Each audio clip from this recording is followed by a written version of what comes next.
हो गया। नमस्कार दोस्तों, फोकस एकेडमी के ऑनलाइन प्लेटफॉर्म पर आपका स्वागत है। आज अपन करने वाले हैं दोस्तों फर्स्ट ग्रेड के लिए एक महत्वपूर्ण टॉपिक, केमिस्ट्री का एक फर्स्ट टॉपिक है। अणु और परमाणु पर आधारित 30 क्वेश्चनों की एक महत्वपूर्ण श्रृंखला के बारे में बात करेंगे। इस श्रृंखला का पहला जो क्वेश्चन है वो आपके सामने है। प्रथम क्वेश्चन है, अमोनिया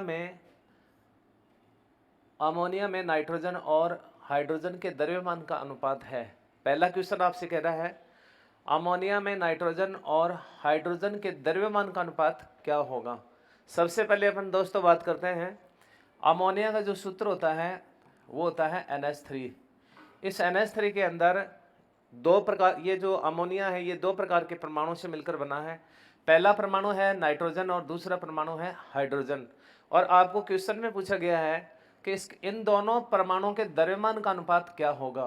तो द्रव्यमान को निकालने के लिए दोस्तों अलग अलग अपन देखते हैं। सबसे पहले नाइट्रोजन का द्रव्यमान क्या होता है, तो नाइट्रोजन का परमाणु क्रमांक होता है 7 और इसका द्रव्यमान होता है 14 होता है।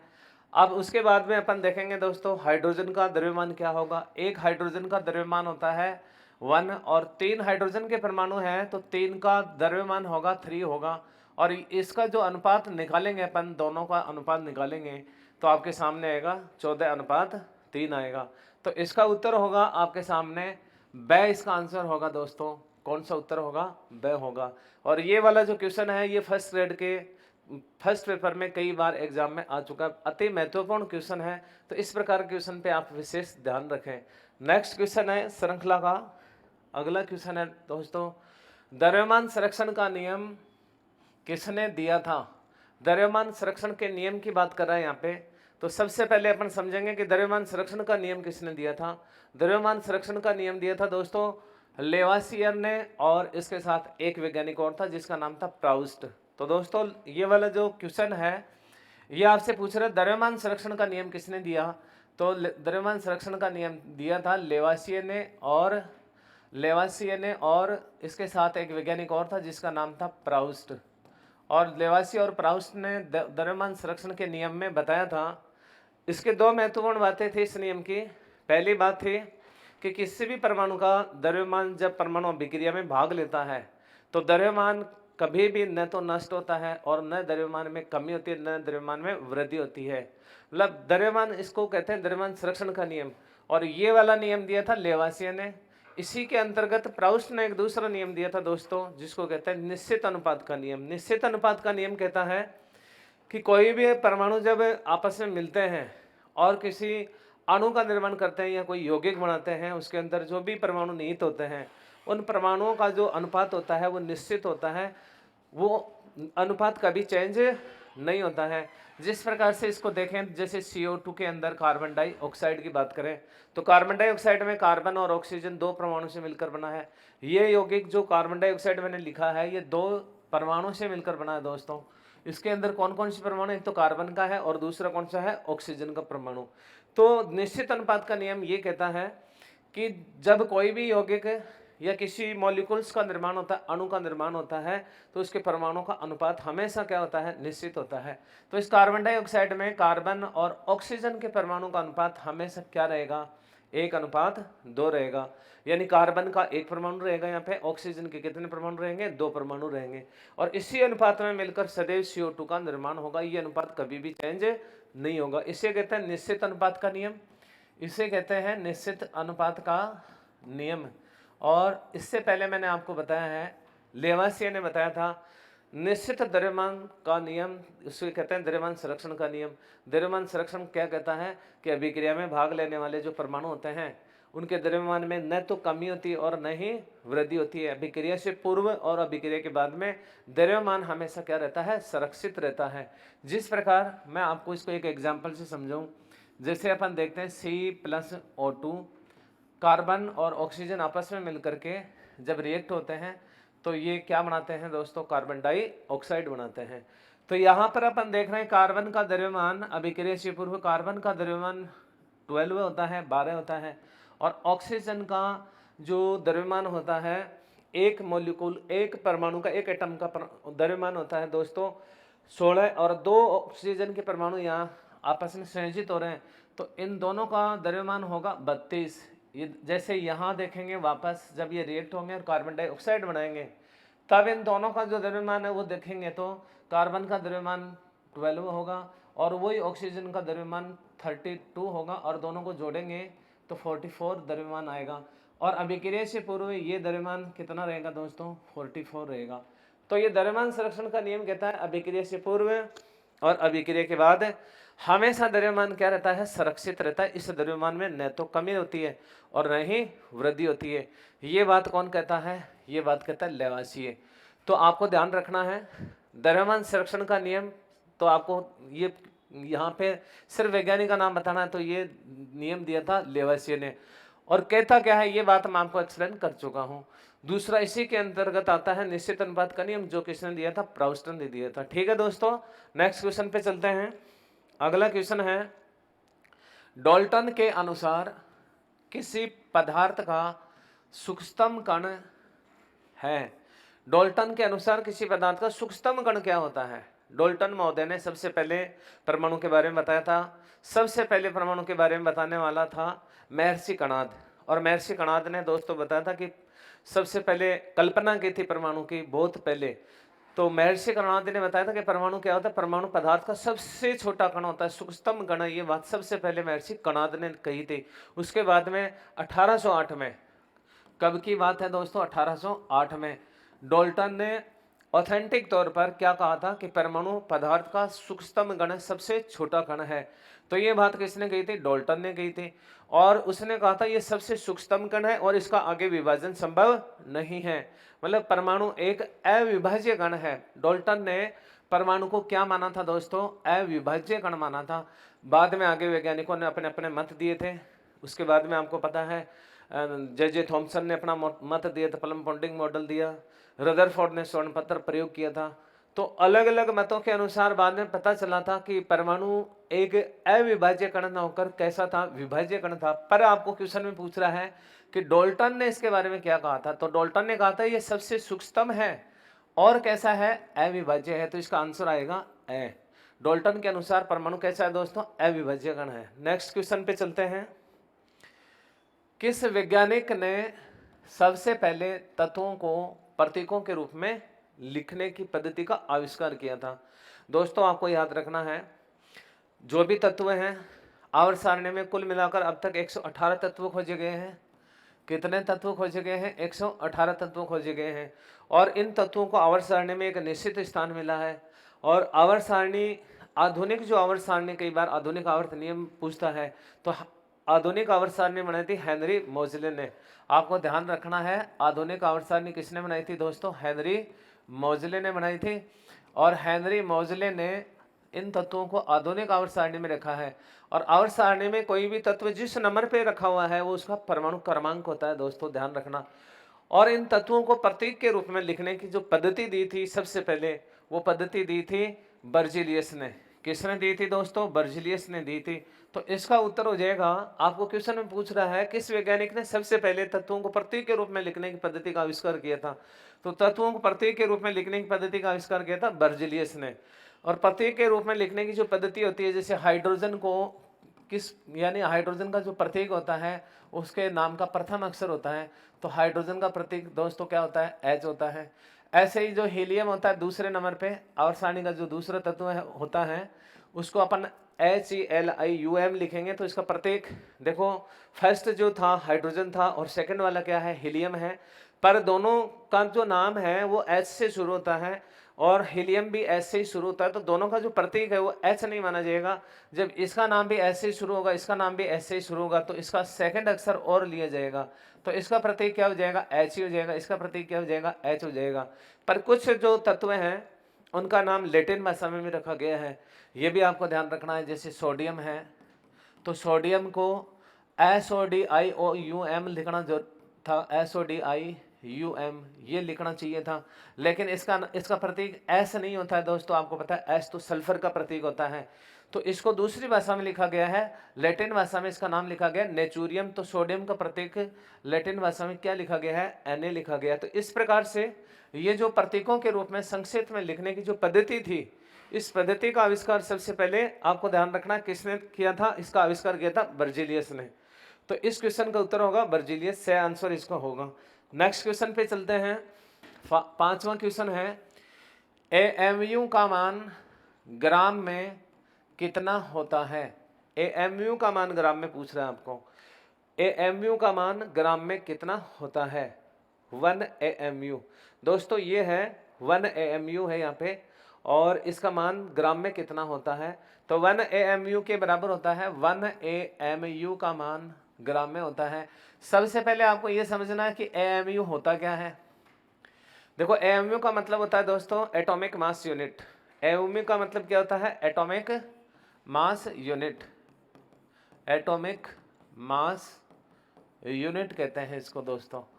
और इसका मान आपको पूछना है 1 एएमयू का मान क्या होता है। तो 1 एटॉमिक मास यूनिट का मतलब होता है कोई भी एटम होता है, कोई परमाणु होता है, उसका जो द्रव्यमान होता है उसको मापने की जो इकाई है वो मोल में भी होती है और उसको एएमयू में भी मापा जाता है। तो आपको एक एएमयू का मान याद रखना है, 1 एएमयू के बराबर होता है 1.66 इंटू 10 की घात -24 ग्राम होता है दोस्तों।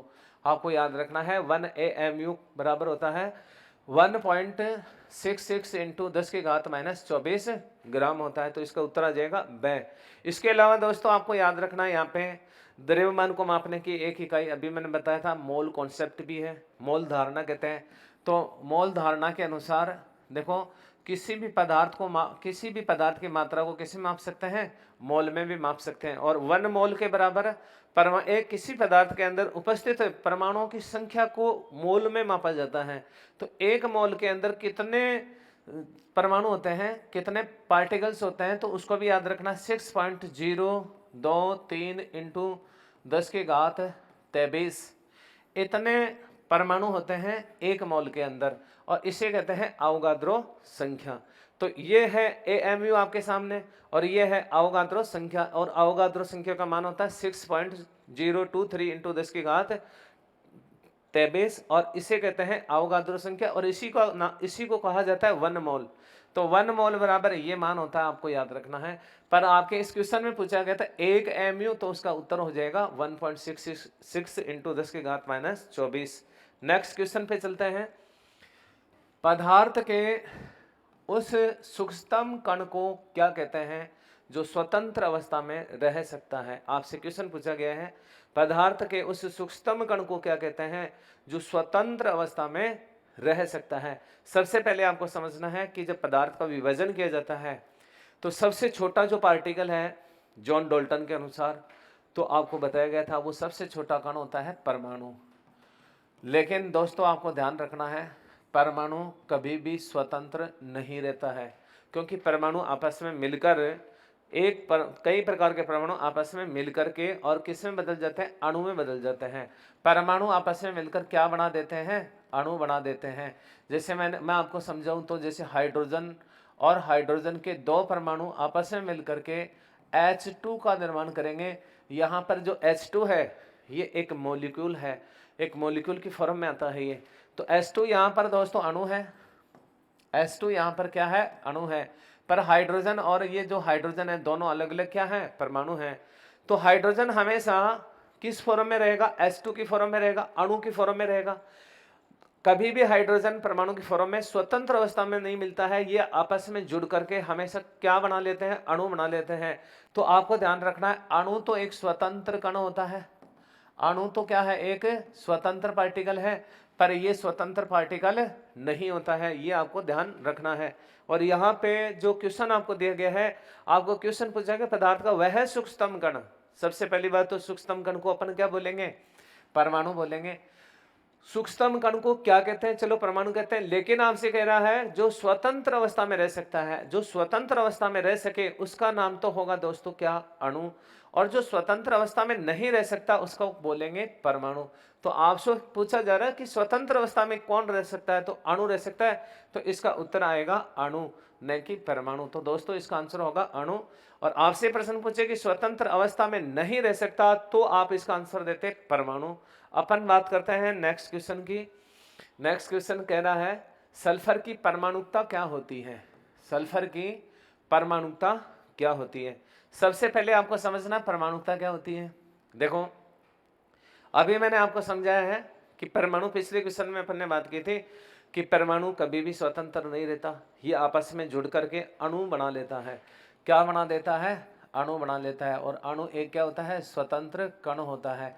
अब जो एक अणु का निर्माण होता है वो कितने परमाणु से होता है? तो अपन बात करें, यहाँ पे प्रश्न में पूछ रहे सल्फर की परमाणुता क्या है। तो सल्फर का एक जब अणु बनता है तो दोस्तों वो 8 परमाणु से मिलकर बनता है। कितने परमाणु से मिलकर बनता है? 8 परमाणु से मिलकर बनता है। जैसे अभी अपन ने देखा था हाइड्रोजन का एक अणु हाइड्रोजन के 2 परमाणु से मिलकर बनता है। लेकिन आपसे पूछ रहा है कि सल्फर का एक अणु कितने परमाणु से मिलकर बनेगा। तो सल्फर का एक अणु 8 परमाणु से मिलकर बनेगा। तो इसकी परमाणुकता का मान हो जाएगा 8 हो जाएगा और इसका उत्तर हो जाएगा द। तो आपका उत्तर है द। नेक्स्ट क्वेश्चन पे चलते हैं। अगला क्वेश्चन है, एक परमाणविक अणु है। एक परमाणविक अणु, दोस्तों आपको ध्यान रखना है, सबसे पहले पूछता है, कभी कभी पूछता है एक परमाणविक अणु। एक परमाणुविक अणु, कुछ होते हैं द्विपरमाणुविक, द्विपरमाणुविक अणु, और इसके अलावा कुछ होते हैं बहुपरमाणुविक अणु। तो अपन बात करेंगे इनके अलग अलग। और ये जो फर्स्ट वाला है एक परमाणुविक अणु वाला, ये आपके एग्जाम के लिए बहुत ही महत्वपूर्ण क्वेश्चन है। ये वाला क्वेश्चन कई बार फर्स्ट ग्रेड के पेपर में आ चुका है, फर्स्ट पेपर में। तो आपको इसको बड़े ध्यान से समझना। एक परमाणुविक अणु का मतलब होता है कि कोई भी अणु जब एक ही परमाणु से मिलकर बने तो उसको अपन बोलते हैं एक परमाणुविक अणु। और ये होता है स्वतंत्र, जो अक्रिय गैसें होती है, अक्रिय गैसें हमेशा एक परमाणुविक अणु की फॉर्म में रहती है। और इनके एग्जाम्पल्स आपको याद रखने हैं। अक्रिय गैसें जैसे helium, neon, argon, krypton, xenon और रेडॉन, ये सभी क्या हैं? ये एक परमाणुविक अणु होते हैं। और ये आपको बहुत ही अच्छे से याद रखना है क्योंकि ये परीक्षा में कई बार ये क्वेश्चन आ चुका है। तो एक परमाणुविक जो अणु होते हैं वो ये वाले होते हैं, ये हमेशा एक ही परमाणु से मिलकर बने होते हैं। नेक्स्ट दूसरा है द्विपरमाणुविक अणु। द्विपरमाणुविक अणु के अंदर जैसे ऑक्सीजन आता है, जैसे क्लोरीन आती है, जैसे हाइड्रोजन आता है। इन सब में आप देख रहे हैं कि 2-2 परमाणु से मिलकर ये अणु बनते हैं। तो इनको दोस्तों बोला जाता है द्विपरमाणुविक अणु। इसके अलावा बहुपरमाणुविक होता है, जैसे P4S8, ये फास्फोरस है, ये सल्फर का अणु है, जो अभी पिछले क्वेश्चन में आपको पूछा गया था कि सल्फर की परमाणुकता क्या है, तो 8 होती है। फास्फोरस की परमाणुकता कितनी है? 4 है। ये 1 या 2 से अधिक परमाणु से मिलकर बने हुए अणु होते हैं, तो इनको बोलते हैं बहुपरमाणुविक अणु। तो बहुपरमाणुविक का एग्जाम्पल पूछे तो ये हो जाएंगे, द्विपरमाणुविक ये हो जाएंगे। और सबसे जो महत्वपूर्ण है वो आपके सामने है एक परमाणुविक अणु। Helium, neon, krypton, argon, xenon और रेडोन, ये अक्रिय गैसें, नोबेल गैसें भी कहते हैं, 18वें वर्ग की गैसें हैं, 0वें वर्ग की गैसें भी इनको कहा जाता है। इनके नाम के बारे में भी बहुत बार प्रश्न आता है। और ये होते हैं एक परमाणुविक अणु की फॉर्म में। तो आपके सामने है इसका उत्तर, एक परमाणुविक अणु हीलियम आएगा यहाँ पे। ब वाला जो ऑप्शन है ये द्विपरमाणुविक की फॉर्म में रहता है। स वाला है ये बहुपरमाणुविक है। द वाला भी किस में आएगा? बहुपरमाणुविक। ये 4 परमाणु से मिलकर बनता है और ये 8 परमाणु से मिलकर बनता है। नेक्स्ट क्वेश्चन है, अगला क्वेश्चन है, एक मोल में कणों की संख्या कितनी होगी? एक मोल में कणों की संख्या कितनी होगी? मोल कॉन्सेप्ट के अंतर्गत ये बताया गया था। और पिछले क्वेश्चन में अपन ने बात की थी कि देखो अवोगाद्रो ने ये बताया था कि एक जो पदार्थ की जो मात्रा है उसको अपन मोल में माप सकते हैं। पदार्थ की मात्रा को दोस्तों किसमें माप सकते हैं? मोल में माप सकते हैं। और इस मोल की जो मात्रा है, जो मान है इसका, वो कणों की संख्या को बताया गया है। मोल के अंदर किसी पदार्थ को जब मापा जाता है तो उसके द्रव्यमान का आकलन उसके अंदर उपस्थित कणों की संख्या के आधार पर किया जाता है। तो एक मोल का जो मान है वो दिया गया है 6.022 भी लिख सकते हैं दोस्तों, 23 भी इसको लिखा जा सकता है। इंटू 10 की घात कितना होता है? 23। अगर इतने कण हैं तो उसका मान माना जाता है कितना मोल? 1 मोल। और इसी को कहते हैं अवोगाद्रो संख्या। तो आपका क्वेश्चन है पिछला क्वेश्चन, यही क्वेश्चन देखो, एक मोल में कणों की संख्या कितनी होगी? तो इसका उत्तर आएगा आपके सामने 6.022 इंटू 10 की घात -23।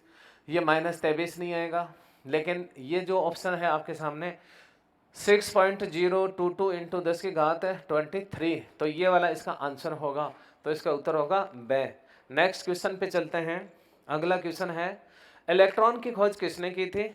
इलेक्ट्रॉन की खोज के बारे में पूछा जा रहा है दोस्तों, इलेक्ट्रॉन की खोज के बारे में पूछा जा रहा है।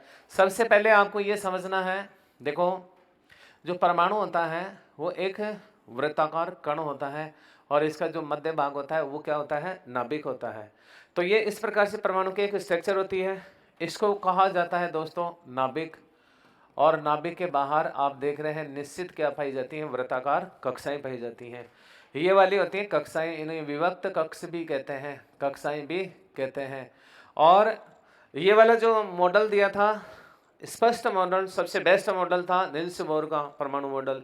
इससे पहले रदरफोर्ड ने भी ऐसे ही परमाणु की मॉडल की कल्पना की थी, पर उसमें कुछ कमियां रह गई थी। तो परमाणु का जो स्पष्ट जो उसका आकार है, संरचना है, वो आपके सामने है। अब आपको समझना है इस परमाणु के अंदर 3 प्रकार के कण रहते हैं। एक तो रहता है इलेक्ट्रॉन, और दोस्तों दूसरा रहता है प्रोटॉन, और तीसरा जो कण होता है वो होता है न्यूट्रॉन। यहाँ से कई टाइप के प्रश्न बनते हैं। सबसे पहला क्वेश्चन ध्यान रखना आपको, अगर आपके सामने क्वेश्चन आए कि परमाणु के स्थायी कण कौन से हैं, आपको प्रश्न पूछा जाए परमाणु के अंदर उपस्थित स्थायी कण कौन से हैं, permanent particles of the atom is electron, proton और न्यूट्रॉन। तो परमाणु के ये वाले 3 कण तो दोस्तों याद रखना, ये तो स्थायी कण कहलाते हैं। इसके अलावा इसके अंदर कुछ अस्थायी कण भी रहते हैं। अस्थायी कण जैसे न्यूट्रिनो, न्यूट्रिनो इसका अस्थायी कण है, ये प्रश्न भी कई बार आता है। इसके अलावा एक होता है जैसे मान लीजिए मैसोन कण, इसके अलावा मैसोन है, इसके अलावा बेसोन कण है, बेसोन है। इस प्रकार के देखो ये सारे अस्थायी कण होते हैं। ये वाले कौन से कण होते हैं दोस्तों? स्थायी कण होते हैं। अब आपको समझना कि इलेक्ट्रॉन की खोज किसने की थी? तो इलेक्ट्रॉन की खोज की थी जे थॉमसन ने। याद रखना आपको, इलेक्ट्रॉन की खोज करने वाला था जे थॉमसन। प्रोटॉन की खोज का श्रेय जाता है दोस्तों गोल्डस्टीन को। प्रोटॉन की खोज का श्रेय जाता है गोल्डस्टीन को। इसके साथ रदरफोर्ड भी था, याद रखना आपको, रदरफोर्ड भी इसके साथ था। लेकिन कई बार तो ऑप्शन में दोनों आ जाते हैं, कभी कभी सिर्फ गोल्डस्टीन देता है। तो आपको याद रखना है इलेक्ट्रॉन की खोज करने वाला था जे थॉमसन, और प्रोटॉन की खोज करने वाला था गोल्डस्टीन और रदरफोर्ड। न्यूट्रॉन की खोज की थी 1932 में, ये 1919 की बात है ये वाली प्रोटॉन की, और ये 1897 के अंदर जे थॉमसन ने की थी।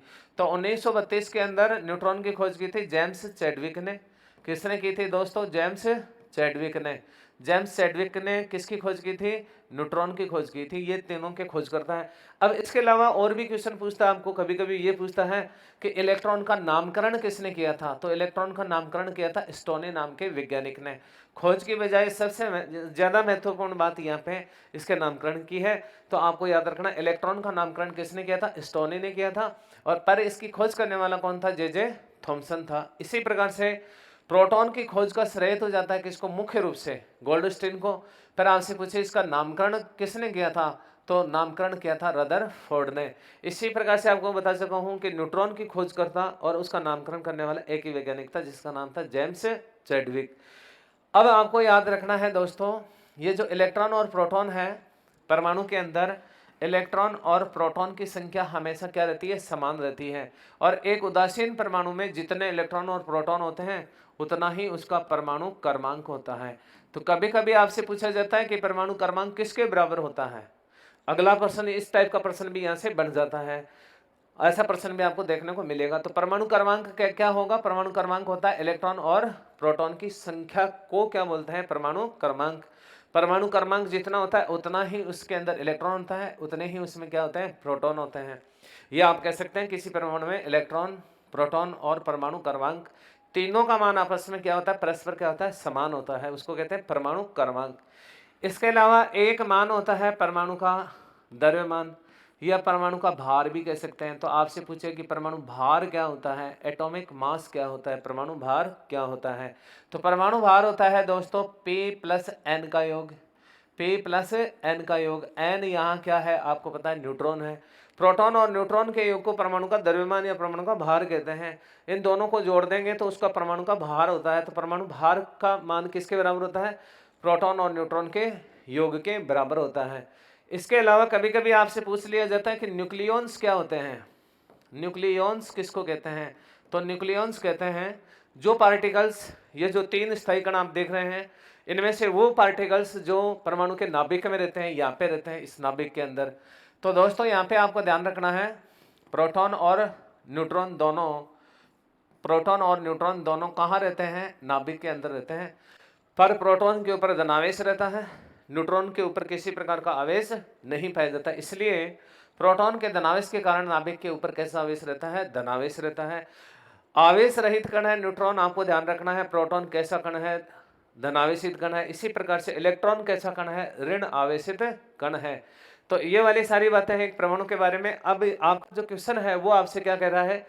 इलेक्ट्रॉन की खोज किसने की थी? तो इलेक्ट्रॉन की खोज करने वाला जॉन डाल्टन नहीं था, लेवासिए नहीं था, कौन था दोस्तों? जे थॉमसन ने किसकी खोज की थी? इलेक्ट्रॉन की खोज की थी। पर चैडविक ने किसकी खोज की थी? न्यूट्रॉन की खोज की थी। लेवासिए ने क्या दिया था? द्रव्यमान संरक्षण का नियम दिया था। जॉन डाल्टन ने क्या कहा था? परमाणु के बारे में सबसे पहले अपना मत दिया था। नेक्स्ट क्वेश्चन है, एक प्रोटॉन का द्रव्यमान एक इलेक्ट्रॉन से लगभग कितना गुना भारी होता है? एक महत्वपूर्ण क्वेश्चन आपके सामने है। एक प्रोटॉन का द्रव्यमान एक इलेक्ट्रॉन से लगभग कितना गुना भारी होता है? तो आपको दोस्तों याद रखना है, 3 प्रकार के कण अभी आपको मैं बता चुका हूं, इलेक्ट्रॉन, प्रोटॉन और न्यूट्रॉन। अगर इनके भार की बात की जाए तो आपको ध्यान रखना है, सबसे ज्यादा वेट वाला पार्टिकल कौन है? यहाँ पे न्यूट्रॉन। उससे थोड़ा कम जो द्रव्यमान है वो किसका है? प्रोटॉन का है। और इन तीनों में सबसे कम जो द्रव्यमान है वो किसका होता है? इलेक्ट्रॉन का होता है। अगर आपसे प्रश्न पूछे कि परमाणु का सबसे कम द्रव्यमान वाला पार्टिकल कौन है, तो आप बताएंगे इलेक्ट्रॉन। और सबसे ज्यादा द्रव्यमान वाला पार्टिकल कण कौन सा है? तो वो कौन सा है? न्यूट्रॉन है। लेकिन यहाँ प्रश्न में आपको पूछा गया है कि प्रोटॉन और इलेक्ट्रॉन के द्रव्यमान का अनुपात यह कितना गुना भारी है? तो आपको याद रखना है कि प्रोटॉन हमेशा इलेक्ट्रॉन से 1837 गुना ज्यादा भारी होता है। कितना गुना भारी होता है? 1837 गुना ज्यादा भारी होता है। और भारी कौन होता है? प्रोटॉन होता है। किससे होता है? इलेक्ट्रॉन से होता है। तो आपका जो क्वेश्चन है वो क्या कह रहा है? एक इलेक्ट्रॉन से लगभग कितना गुना भारी होता है? कौन? प्रोटॉन। तो इसका उत्तर आएगा 1837। आंसर इसका होगा।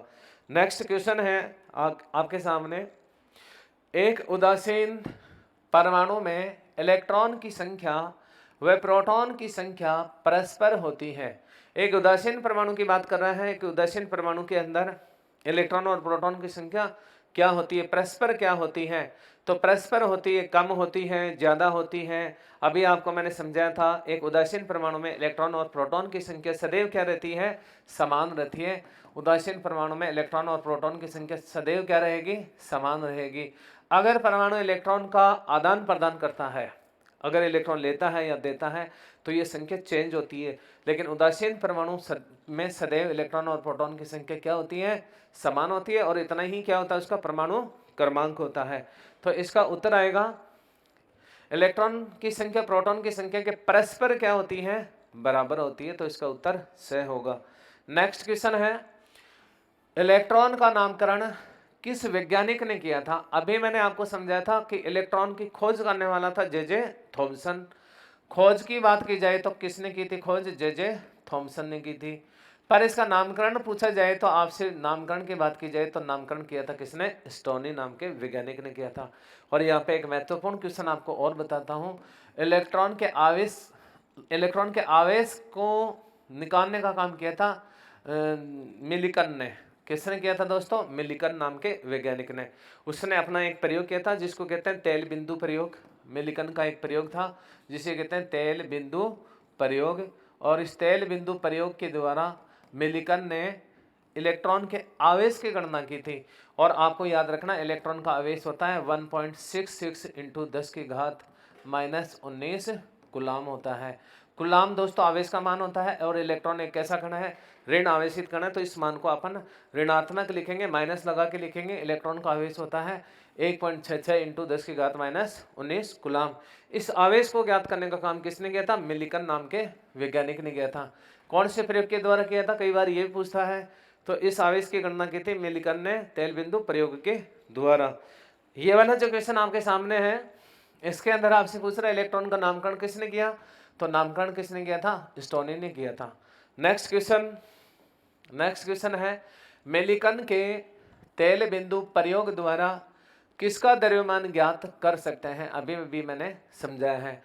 मेलिकन के तेल बिंदु प्रयोग के द्वारा अपन किसका द्रव्यमान निकाल सकते हैं? इलेक्ट्रॉन के द्रव्यमान को ज्ञात कर सकते हैं। तो इलेक्ट्रॉन के द्रव्यमान का मापन किया जा सकता है किसके द्वारा? मेलिकन के तेल बिंदु प्रयोग के द्वारा। नेक्स्ट क्वेश्चन है मेलिकन के तेल बिंदु प्रयोग के द्वारा, देखिए नेक्स्ट क्वेश्चन, परमाणु के नाभिक की खोज किसने की थी? परमाणु के नाभिक की खोज किसने की थी? एक महत्वपूर्ण क्वेश्चन है दोस्तों। अभी मैंने आपको परमाणु के स्ट्रक्चर बताई थे, ये वाली, और इस स्ट्रक्चर के बारे में सबसे पहले बताने का काम किया था रदरफोर्ड ने अपने स्वर्ण पत्र प्रयोग के द्वारा। तो स्वर्ण पत्र प्रयोग के द्वारा रदरफोर्ड ने यह बताया था कि परमाणु एक वृत्ताकार कण है और इसका एक मध्य भाग होता है जो धनावेशित भाग है, एक शक्तिशाली पार्ट है, धनावेशित भाग है, जहां से अल्फा कण टकरा के सीधा वापस आ गया था। रदरफोर्ड को एक बड़ा आश्चर्य हुआ था और इसका नाम रदरफोर्ड ने क्या दिया था दोस्तों? नाभिक कहा था इसको। तो आपको याद रखना, नाभिक की खोज का श्रेय आपको मैं बता चुका हूँ। नाभिक की खोज का श्रेय किसको जाता है? रदरफोर्ड को जाता है। तो नाभिक की खोज करने वाला था रदरफोर्ड। और नाभिक के अंदर जो कण पाए जाते हैं उन्हें कहते हैं न्यूक्लियंस। और न्यूक्लियंस कौन कौन से होते हैं? प्रोटॉन और न्यूट्रॉन होते हैं। इन दोनों को मिलाकर के अपन बोलते हैं न्यूक्लियन कहते हैं। ठीक है दोस्तों, तो आपसे पूछा गया परमाणु के नाभिक की खोज किसने की थी? तो इसका उत्तर आएगा रदरफोर्ड ने। नेक्स्ट क्वेश्चन, नाभिक का आकार होता है, आपको याद रखना है परमाणु का आकार होता है 10⁻⁻10 और मीटर, और नाभिक का आकार होता है दोस्तों 10⁻⁻15 मीटर। तो आपसे पूछ रहे हैं नाभिक का आकार कितना होता है? तो नाभिक का आकार होता है 10⁻⁻15 मीटर। ये तो है नाभिक का आकार, और ये जो 6 ऑप्शन में लिखा गया है ये किसका आकार होता है? परमाणु का आकार होता है। जब भी आपको परमाणु का आकार पूछे तो आप याद रखेंगे 10⁻10 मीटर, और नाभिक का आकार पूछे तो 10⁻15 मीटर। अभी जैसे मैंने आपको समझाया था, जो मध्य भाग होता है इसको बोलेंगे नाभिक, और कंप्लीट जो स्ट्रक्चर आपको दिख रही इसको बोलेंगे परमाणु। पर यहाँ आप कंफ्यूज में न पड़े। जो मान माइनस में होता है, जो घातें स्क्वायर माइनस में होती है, वो घात जो मान ज्यादा होता है वो हमेशा क्या होता है? कम होता है। जैसे ये आपको अधिक दिख रहा है पर ये मान नीचे वाले से कम है, नीचे वाला मान ऊपर वाले से ज्यादा है। तो परमाणु का आकार ज्यादा होता है, नाभिक का आकार क्या होता है? कम होता है। तो नाभिक का आकार 10⁻15 मीटर और परमाणु का आकार होगा 10⁻10 मीटर। नेक्स्ट क्वेश्चन है दोस्तों 19 नंबर का, इलेक्ट्रॉन का एंटी कण क्या है? इलेक्ट्रॉन का एंटी कण, जैसे मैंने अभी समझाया था कि इलेक्ट्रॉन के अंदर 3 कण स्थायी होते हैं, इलेक्ट्रॉन, प्रोटॉन और न्यूट्रॉन। परमाणु के 3 कण स्थायी कण हैं, इलेक्ट्रॉन, प्रोटॉन और न्यूट्रॉन। इसके अलावा जैसे पॉजिट्रॉन, और इसके अलावा बैसोन, मेसोन, न्यूट्रिनो आदि कौन से कण होते हैं? अस्थायी कण होते हैं। एक महत्वपूर्ण बात। दूसरी बात है, यहां आपसे पूछा गया कि इलेक्ट्रॉन का एंटी कण, तो एंटी कण होता है पॉजिट्रॉन। ध्यान रखना, इलेक्ट्रॉन के एंटी कण को क्या कहते हैं? पॉजिट्रॉन। बहुत ही महत्वपूर्ण प्रश्न है, कई बार पूछा जा चुका है। दूसरी बात है आपको याद रखना है, इस पॉजिट्रॉन पे आवेश कौन सा होता है? तो जब ये इलेक्ट्रॉन का एंटी कण है, अपोजिट है, इलेक्ट्रॉन पे धनावेश रहता है, इलेक्ट्रॉन पे ऋणावेश रहता है, तो पॉजिट्रॉन पे कौन सा आवेश रहेगा? धनावेश रहेगा। अब आपसे कई बार ये भी पूछ लेता है कि इसकी खोज किसने की थी? तो आपको याद रखना, इसकी खोज की थी एंडरसन नाम के वैज्ञानिक ने। किसने की थी? एंडरसन नाम के वैज्ञानिक ने। एंडरसन नाम के वैज्ञानिक ने किसकी खोज की थी? पॉजिट्रॉन की खोज की थी। आपको याद रखना, न्यूट्रिनो की खोज किसने की थी? तो न्यूट्रिनो की खोज की थी पाउली नाम के वैज्ञानिक ने। और अगर आपसे पूछे मेसोन कणों की खोज किसने की थी? तो मेसोन कणों की खोज की थी युकावा ने। किसने की थी दोस्तों? युकावा नाम के वैज्ञानिक ने। मेसोन कणों की खोज, न्यूट्रिनो की खोज की थी पाउली ने, और पॉजिट्रॉन की खोज किसने की थी? एंडरसन ने। और प्रोटॉन की खोज करने वाला आपको मैं बता चुका हूं कौन है? रदरफोर्ड है। तो यहाँ पे आपके सामने 3-4 क्वेश्चन, एक ही क्वेश्चन से 3-4 क्वेश्चन आपके हल हो रहे हैं। आपसे प्रश्न फिर से एक बार मैं एक्सप्लेन कर रहा हूँ। आपसे पूछे स्थायी कण कौन से? तो इलेक्ट्रॉन, प्रोटॉन और न्यूट्रॉन है। परमाणु के वो कौन से कण हैं जो अस्थायी होते हैं, तो आपको याद रखना है meson, proton, positron, neutrino, meson, ये इस प्रकार के जो पार्टिकल होते हैं वो अस्थायी कण होते हैं। इनकी खोज किसने की थी, वो आपके सामने है। तो नेक्स्ट क्वेश्चन है, अगला क्वेश्चन 20 नंबर वाला, न्यूक्लियॉन किसे कहा गया है। न्यूक्लियॉन्स के बारे में अभी आपको मैंने बताया था। न्यूक्लियॉन्स क्या होते हैं दोस्तों, परमाणु के का जो मध्य भाग होता है उसको अपन न्यूक्लियस कहते हैं, नाभिक कहते हैं। और नाभिक के अंदर आपने सीखा था अभी कौन कौन से पार्टिकल रहेंगे, पी और एन, प्रोटॉन और न्यूट्रॉन। पी प्लस एन का योग तो आप क्या कहा कहलाएगा, द्रव्यमान कहलाएगा। पर आपसे द्रव्यमान नहीं पूछा जा रहा है, आपसे पूछा जा रहा है कि न्यूक्लियॉन किसे कहते हैं। तो न्यूक्लियॉन कहते हैं पी कोमा एन को, प्रोटॉन और न्यूट्रॉन दोनों को मिलाकर क्या कहते हैं, न्यूक्लियॉन कहते हैं। तो इसका उत्तर ये नहीं आएगा। आपसे पूछा जाता कि द्रव्यमान क्या है, तब आप इस ये आंसर देते, पर आपसे कहा जा रहा है कि न्यूक्लियॉन किसे कहते हैं, न्यूक्लियॉन कहते हैं पी कोमा एन को। तो इसका उत्तर होगा स। नेक्स्ट क्वेश्चन है, निल्स बोर के अनुसार क्या सही नहीं है। निल्स बोर के अनुसार कौन सी बात सही नहीं है। तो पहली बात कह रहा है निल्स बोर सबसे स्थायी मॉडल था, सबसे बेस्ट मॉडल दोस्तों अंत में निल्स बोर ने दिया था। कंप्लीट बातें बताई थी, रदरफोर्ड ने जो बातें नहीं बताई थी उनके बारे में स्पष्ट तौर पे कंप्लीटली किसने बताया था, निल्स बोर ने बताया था। क्या कहा था, देखिए पहला ये ऑप्शन आपसे कह रहा है इलेक्ट्रॉन केवल निश्चित कक्षाओं में चक्कर काटते हैं। बिल्कुल सही बात है, ये पहला ऑप्शन बिल्कुल सही है। निल्स बोर ने क्या कहा था, कौन सी बात गलत है निल्स बोर के अनुसार, ये बात तो सही है निल्स बोर की, कि निल्स बोर ने कहा था कि इलेक्ट्रॉन निश्चित कक्षाओं में क्या करते हैं, चक्कर लगाते हैं, जिन्हें कहते हैं विभक्त कक्ष। और इनका नाम दिया था के, एल, एम और एन। तो ये वाली बात तो इसकी ठीक है। दूसरी बे ऑप्शन कह रहा है चक्कर काटते इलेक्ट्रॉन ऊर्जा का विकिरण नहीं करते। तो दोस्तों निल्स बोर ने कहा था कि जो इलेक्ट्रॉन कक्षाओं में चक्कर काटते हैं, तो इलेक्ट्रॉन जो कक्षाओं में चक्कर काट रहा है वो न तो ऊर्जा का उत्सर्जन करता है और न ही ऊर्जा का अवशोषण करता है। तो ये बात भी बिल्कुल क्या है, सही है। चक्कर काटता हुआ इलेक्ट्रॉन ऊर्जा का विकिरण नहीं करता है, मतलब न तो ऊर्जा का उत्सर्जन कर रहा है और न ही ऊर्जा का अवशोषण कर रहा है।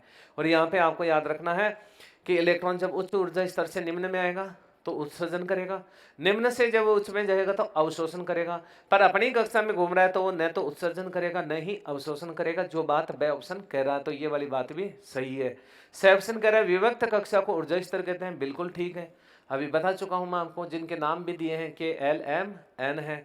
इनमें से कोई नहीं, तो कोई ऐसा कोई सा भी तथ्य नहीं है जो निल्स बोर ने नहीं कहा था। सारी बातें क्या है, सही है। तो इसका उत्तर क्या आएगा, द आएगा। नेक्स्ट क्वेश्चन है, परमाणु की द्रव्यमान संख्या बराबर होती है। परमाणु की द्रव्यमान संख्या दोस्तों, द्रव्यमान संख्या कहते हैं पी और एन के योग को। प्रोटॉन और न्यूट्रॉन के योग को क्या कहते हैं, परमाणु की द्रव्यमान संख्या कहते हैं। तो इसका उत्तर आएगा केवल ई, गलत है। ई पी एन के योग को, ये वाला भी गलत है। पी और एन के योग को क्या कहते हैं, द्रव्यमान संख्या कहते हैं। तो उत्तर क्या आएगा, द आएगा। नेक्स्ट क्वेश्चन दोस्तों, इस श्रृंखला का जो अगले क्वेश्चन बचे हुए हैं वो अपन नेक्स्ट क्लास में करेंगे। आज इतना ही रखेंगे, ठीक है। ओके, धन्यवाद।